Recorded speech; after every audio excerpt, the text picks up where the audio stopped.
ಶಿವಮೊಗ್ಗದ ಸಾಗರದಲ್ಲಿ ಋತುಗಾನ ವ್ಯಾಖ್ಯಾನ ಕಾರ್ಯಕ್ರಮವನ್ನು ಆಯೋಜಿಸಲಾಗಿತ್ತು. ಪದ್ಮಭೂಷಣ ಪುರಸ್ಕೃತ ಶತಾವಧಾನಿ ಡಾಕ್ಟರ್ ಆರ್ ಗಣೇಶ್ ಕಾರ್ಯಕ್ರಮಕ್ಕೆ ಚಾಲನೆ ನೀಡಿದರು.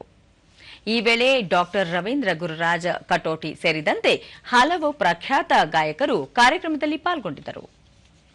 ಗಾಯಕರಾದ ಆದಿತ್ಯ ಪಲ್ಲಕ್ಕಿ ಮತ್ತು ರೇಷ್ಮಾ ಭಟ್ ಸುಮಧುರ ಕಂಠದ ಮೂಲಕ ಗಾಯನ ಸುಧೆಯನ್ನು ಕೇಳುಗರಿಗೆ ಉಣಪಡಿಸಿದರು.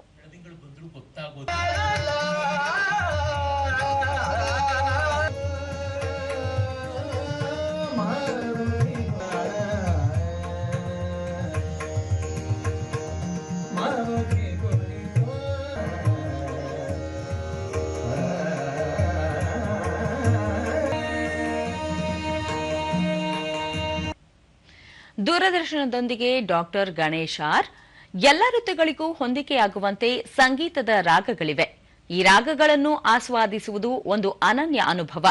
ಸಂಪ್ರದಾಯಗಳ ಜೀವಾಳವಾಗಿರುವ ಈ ಸಂಗೀತ ಪರಂಪರೆಯನ್ನು ಉಳಿಸಿ ಬೆಳೆಸುವುದು ಯುವ ಪೀಳಿಗೆಯ ಕರ್ತವ್ಯವಾಗಿದೆ ಎಂದರು. ಅದು ಈ ಸಾಂಪ್ರದಾಯಿಕ ಕಲೆಗಳ ಜೀವಾಳ ಅಂತ ತೋರ್ಪಡಿಸಬೇಕು.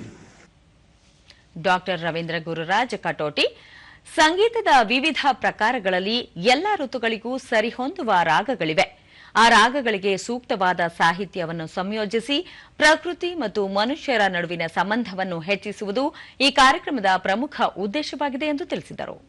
ಕಂಪೋಸಿಷನ್ಸ್ ಪಾರಂಪರಿಕ ಕೃತಿಗಳು ಹಾಗೂ ಕನ್ನಡದೊಳಗೆ ನಾನು ಸಂಯೋಜಿಸಿದಂಥ ಒಂದು ಕೃತಿಗಳನ್ನು ಇವತ್ತು ಪ್ರಸ್ತುತಪಡಿಸುವಂಥ ಒಂದು ಪ್ರಯತ್ನ ಮಾಡ್ತಾ ಇದ್ದೀವಿ. ಪಕ್ಕವಾದ್ಯ ಕಲಾವಿದೆ ನೀತಾ ಬೆಳೆಯೂರು ಮನುಷ್ಯ ಮತ್ತು ಸಂಗೀತ ನಡುವೆ ಸಂಬಂಧ ಏರ್ಪಡಿಸುವ ಇಂತಹ ಕಾರ್ಯಕ್ರಮಗಳು ಹೆಚ್ಚು ಹೆಚ್ಚು ಆಯೋಜಿಸಬೇಕು ಎಂದರು. ಸಂಗೀತದ ಮೂಲಕ ತೋರಿಸ್ತಾ ಇದ್ದಾರೆ. ಇದರಲ್ಲಿ ಮನುಷ್ಯ ಮತ್ತು ಪ್ರಕೃತಿಯ ನಡುವಿನ ಸಂಬಂಧ ಒಂದು ತೋರಿಸೋದು ರಾಗಗಳ ಮೂಲಕ. ಇದು ತುಂಬಾ ವಿಭಿನ್ನವಾದ ಕಾರ್ಯಕ್ರಮ. ಈ ತರ ಕಾರ್ಯಕ್ರಮಗಳು ರಾಜ್ಯದಲ್ಲಿ ಎಲ್ಲೆಡೆ ಆಗಬೇಕು ಅಂತ ನನ್ನ ಆಶಯ ಇದೆ.